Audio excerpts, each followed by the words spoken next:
Bienvenidos a todos, buenos días, buenas tardes, ya por la hora. Gracias por acompañarnos en este nuevo ciclo que se llama Comunidad Global, en el cual a lo largo del año vamos a estar trabajando sobre las temáticas que hacen a todos los ciudadanos del mundo que han, por cuestiones de la vida, tomado la decisión de emigrar de Argentina, y aquellos ciudadanos que han encontrado en Argentina su lugar en el mundo. Así que durante este ciclo vamos a estar trabajando y acompañando y conociendo estas historias, estos proyectos, estos desafíos.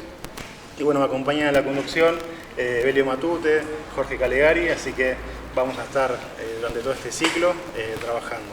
Y bueno, como uno de los temas de abordaje que nos planteamos para el día de hoy, vamos a trabajar sobre el desarraigo, como una fase en la cual todo migrante tiene que comenzar a transitar, y para ello nos acompaña en el día de hoy el licenciado Sergio Yepes. Sergio, buenos días. Sergio es psicólogo clínico con más de 20 años de experiencia, especializado en psicología analítica, con formación doctoral en ciencias sociales y de psicología. Se dedica a la docencia, a la investigación y la psicoterapia profunda, y actualmente desarrolla proyectos en todo lo que es salud mental en la población migrante y en tercera edad. Así que, Sergio, muchas gracias, y bueno, quedan en manos de Jorge y de Belio. Bueno, Sergio, ¿cómo estás? Bienvenido, muchas gracias por estar esta mañana con nosotros aquí. Y bueno, es pensar en el migrante y la migración es una cosa una de las cosas más importantes que está sucediendo en la Argentina para los últimos tiempos. Yo a veces pienso, y creo que hay una estadística al respecto, que cada 10 personas que vamos caminando en la calle de Buenos Aires, una es migrante. Y detrás de todo eso entiendo que hay una historia, hay un desarraigo, hay toda una cuestión, un principio, un final y un volver a comenzar, digamos, ¿no? Es una cuestión que desde todo punto de vista psicológico seguramente es difícil de empezar a entender y a comprender y a vivir. Sí, la migración es un proceso local, es un proceso que se da en espacios, ¿no? Fíjate que dices, bueno, uno de cada 10 puede ser migrante, pero también pensemos en las migraciones internas, la gente que viene de Santiago del Estero, la gente que viene de Tierra del Fuego, todas estas personas también migran, ¿no? La migración es un movimiento natural de la evolución nuestra, ¿no? Del proceso. Incluso a veces está íntimamente ligado con el ascenso social, ¿no? Tú migras para estudiar, migras para alguna cosa. Para el desarraigo, una de las cosas que está por allí, y otros elementos. Eso trae consigo algunos síntomas, algunas cosas que podemos hablar. ¿Cómo definirías en palabras breves qué es el desarraigo? ¿A qué nos estamos refiriendo con desarraigo? Bueno, es simple. Tomas a una persona, la sacas de su cotidianidad y la ubicas en otro espacio, ¿no? El desarraigo es, yo te desvinculo, o sea, ¿qué somos nosotros, ¿no? Nosotros somos sujetos en el mundo conectados por unos roles. Entonces, cuando tú te migras, te extraes de esos roles y te plantas en otro lugar, ¿no? Lo fuerte del desarraigo será si es brutal, es decir, si es por huir o si es por una decisión personal. Pero en ambos casos hay desarraigo. Claro, inevitablemente hay cierta desconexión, ¿no? Que se siente. Siempre hay una desconexión porque está asociado al territorio. Es decir, yo me movilizo a un lugar y las personas de un sitio, o sea, esto es situacionalmente, localmente. O sea, en mi lugar yo tengo unas funciones, tengo una cotidianidad. Eso es íntimamente ligado a mi proyecto de vida, a lo que hago con las personas y a lo que hacen las personas que están conmigo. Tengo una experiencia personal, haber vivido en Europa, especialmente en un lugar en Alemania, con frontera con Luxemburgo y Francia, y estaba como en el centro del mundo, y me pasaba que a las 6 de la tarde todo el mundo estaba en su propia vida, yo estaba en una universidad y había ido a estudiar, y de repente sentía como que me ahogaba porque no existía el colectivo que me llevaba de nuevo a mi casa ni a la casa de mis amigos, digamos. Es una cuestión que lo experimenté y fue bastante fuerte y me marcó mucho en mi vida. Sí, de hecho son experiencias transformadoras, ¿no? Son lo que llamaríamos situaciones límite. El desarraigo es una situación límite que obliga a cambiar toda la estructura de vida, todas las formas en las que te vinculas. No solamente eso, que te vinculas en la forma en que hablas. Tú estás hablando de otro idioma fuera del nuestro, pero ahí uno puede llegar a pensar que dentro del mismo movimiento, por ejemplo, dentro de Sudamérica, no hay cambios. No, la verdad es que la gente configura sus formas de comunicarse de manera distinta. Y el lenguaje en sí mismo es una expresión del pensamiento. Así que entonces, y ese pensamiento que hace cultura, lo que hace es que te transfigura otra cosa, te cambia el escenario. Y entonces la gente piensa distinto, actúa distinto y se relaciona distinto. Vos como profesional, que también vos llegaste a la Argentina siendo profesional, digamos, ese cambio también tiene que ver con esta cuestión, digamos, cómo revalidás tus cuestiones profesionales, si es necesario o no, hacerte un nuevo camino, digamos, que esto suma al de solamente venir a vivir. Sí, para darle un poco más espacio a eso, fíjate que cuando uno migra como profesional y con un saber determinado, no necesariamente como profesional, tú te cuestionas y te planteas el asunto del trabajo. El trabajo como un elemento que te vincula todo el día. Entonces, ¿trabajo para ganar un dinero y poder pagar mis deudas? ¿O trabajo para ejercer mi profesión y expandir mi saber? Ya ahí hay mucho que plantear, ¿no? Entonces, ahí empiezas a vincularte o a desvincularte.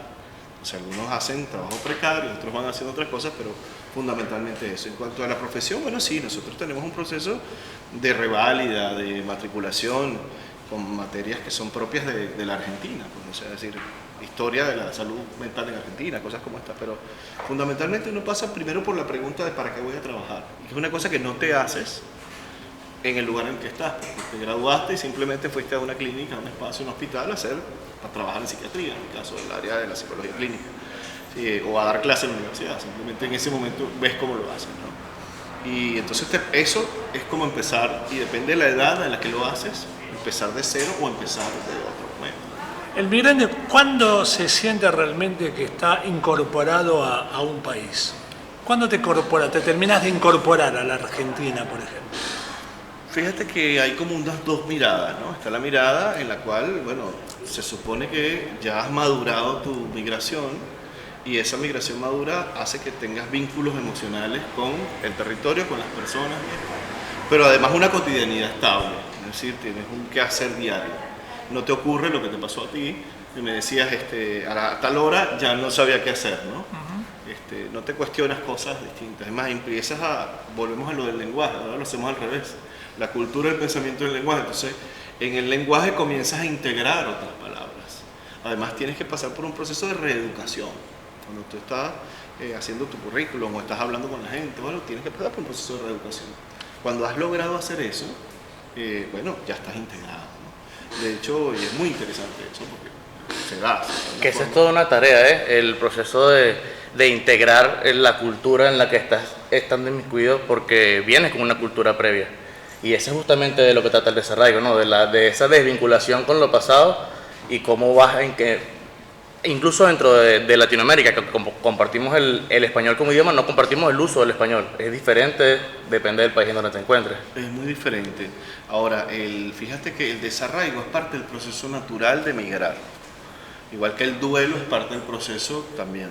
El asunto está cuando esto se hace patológico, ¿no? Y eso es muy importante verlo.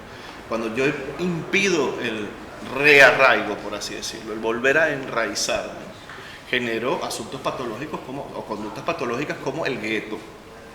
Es decir, me impido hacer esto. Entonces no como lo que comen ellos, consumo otras cosas y hago mi propia comunidad. Bueno, de hecho, uno puede ver en una ciudad como Buenos Aires, que es tan particular y tan hermosa, que históricamente tienes barrios de diferentes nacionalidades, pero también tienes un espacio común.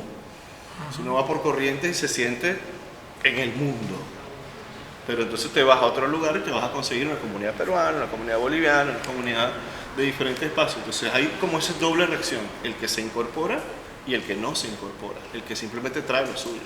¿Cuál es el síntoma interno que tienes que te hace sufrir el desarraigo? Desde el punto de vista profesional, te pregunto, ¿qué sentís? ¿Dolor? Esa desesperación, ¿qué es? Va a depender, está íntimamente ligado a la edad a la que tú te mueves. O sea, si tú te mueves a una edad en la que ya tú constituiste un espacio físico, compraste algo, tienes una propiedad y te movilizaste, hay un dolor distinto a la pérdida, ¿no? A no poder tenerlo. Si eres un joven que está empezando y está haciendo una movilización, ya hay otra cosa, ¿no? Puede ser que los vínculos primarios si te falten, tus padres, tu madre, todo esto. Pero va a depender del momento en el que te movilizas y de cómo te estabilizabas. Pero también hay procesos de desarraigo que son mínimos. Hay gente que te dice, yo nunca quise estar en este lugar en el que nací, pues me fui. Y entonces, bueno, estoy acá, ¿no? Y hay gente que nace en países con muchas precariedades. Sergio, y te hago una consulta. En pos de tratar de colaborar con la construcción de una sociedad más empática, más solidaria, ¿qué podemos hacer aquellos que nos encontramos recibiendo, a esos ciudadanos del mundo que vienen con su valija de sueños y de proyectos para que el aterrizaje sea un poco más suave? Fíjate, bueno, primero considerar plenamente que cualquiera de nosotros puede ser un potencial migrante. Eso es lo primero, la identificación con el otro. Uno nunca sabe si la economía cambia, porque estamos pensando en el desarrollo como un asunto que ocurre súbitamente o algo, pero ¿qué pasa si de repente te dan una oferta laboral en un lugar genial con un montón de beneficios? Bueno, te movilizas y lo haces. Entonces eso es lo primero, la empatía, o sea, la identificación con el otro. Y lo segundo es procurar colaborar con la traducción cultural. Es decir, más bien hace una persona, un porteño que te dice, y sí, cenamos tarde, pero no hay nada mejor que un bife a la hora en que ya estás por acostarte, qué sé yo. Entonces, esa traducción es noble y buena. Ayuda mucho uno cuando le dice, bueno, acá no se llama de esta forma, se le dice de esta otra, ¿no? Y bueno, todos esos actos positivos, ¿no? Cuando se moviliza el poder de humanidad, que es lo que estamos haciendo acá, ¿no? De movilizar ese fuerte poder y esa emoción de recibir, tomando en cuenta eso, ¿no? Como para finalizar, por lo menos por mi parte, superado todos esos momentos, el migrante llega y cumple con toda la normativa que el país te impone. En un momento ahora, por ejemplo, la participación en las decisiones políticas, por ejemplo, el derecho al voto que tiene el migrante, por lo menos en la ciudad de Buenos Aires. ¿Qué grado de responsabilidad lo toma el migrante eso?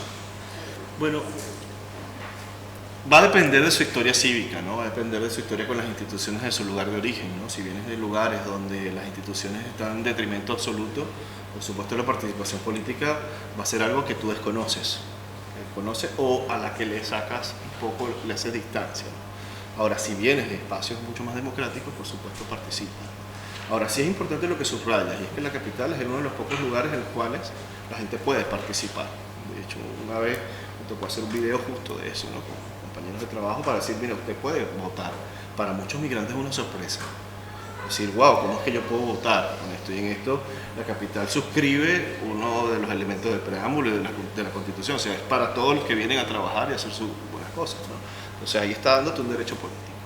Pero no es algo como... Ahora, hay un ciclo, un momento de aterrizaje que es de mucho laburo, de mucho trabajo, de mucho hacer todo lo que se pueda hasta que te estabilizas. Entonces ahí empiezas a pensar en lo otro. Sí está, vuelvo a lo de la traducción.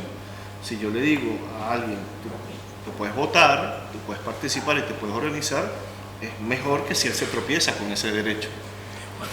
Uno desconoce mucho de las cosas. Entonces, la adquisición de derechos existe, si uno los tiene, los están allí, pero los invoco en la medida que los necesito. Entonces, si yo tengo a alguien que me hace una traducción y hace una guía o me colabora con eso, como con espacios como estos, pues lo hace. Bien, es eso. Querido Belio, tu última pregunta. Bueno, había leído algo interesante acerca de considerar al migrante como un puente entre una conexión anterior y lo que está vinculando nuevamente. ¿Hay algún consejo a nivel general que podrías dar para esas personas que les cuesta más vincular con lo nuevo? Que salieron del círculo, tienen que salir del círculo, tienen que vincularse. Consejos, por ejemplo, es más fácil conseguir trabajo si te vinculas con argentinos. Así de simple, ¿no? Cosas prácticas, ¿no? Es más fácil probar nuevos sabores si comes otras cosas.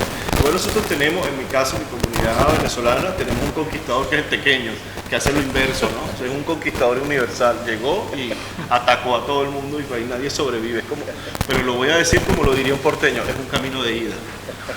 ¿Okay? Entonces eso se da de esa forma, ¿no? Bueno, Sergio, mil gracias por tu tiempo, por tu clara información para todos los que nos están escuchando. Y bueno, nos vamos despidiendo ya que nos quedan poquitos segundos. Gracias, Belio, Sergio, Jorge, nos estamos viendo en la próxima emisión de Buenos Aires RD. Por favor, suscribirse a los canales de WhatsApp, de YouTube, seguir a Diuco TV y bueno, muchas gracias a todos.